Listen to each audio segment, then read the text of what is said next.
bell is a little bit larger than the Liberty Bell. Alan Hughes' London Bell Foundry is planning to ring in the Olympics by ringing one of the largest bells in the world. We were approached some 2 years ago with the view of producing a bell for the opening ceremony.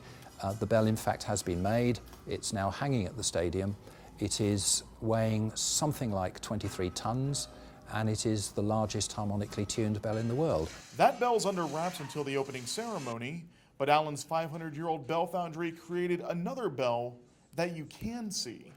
It was below these steel plates in 1752 that the original Liberty Bell was cast.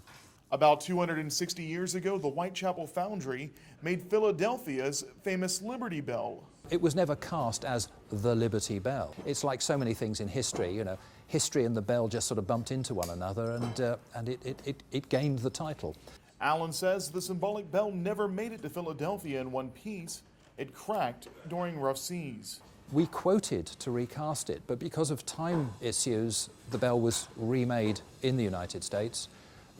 Those remaking it and copying it in every particular, right down to the shape, the inscriptions, everything. In all, the Liberty Bell has been reworked 3 times to fix the cracks and remains cracked today. Despite all that, the London Bell Foundry still gets regular requests from Americans for exact copies. When I was dealing with the mayor of the city of Liberty in Kentucky, he just said that he just loved the idea of going back to the same company at the same address and buying the same product 250 years later. He said there aren't many companies you can do that with. And I said, no, that's true, but not at the same price. And the process used to make those replicas and the Olympic bell are largely unchanged from when Philadelphia's big bell was made. What has changed, of course, is the detail, the finish, the technology, the tuning, the cleanliness of metal, and just the use of machines to allow us to make these things. And Whitechapel's work in America doesn't stop with just one bell. As well as the Liberty Bell, we've cast the change-ringing peal of 10 bells at the National Cathedral in Washington. More recently, we cast the 9/11 bell in New York. But those bells, and Whitechapel's most famous British bell, Big Ben, will be dwarfed at the Olympics.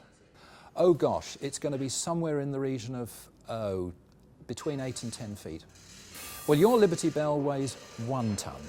Big Ben weighs 13 tons. This bell weighs 23 tons. That's how it compares. But in that stadium, it actually doesn't look that large because the stadium is vast.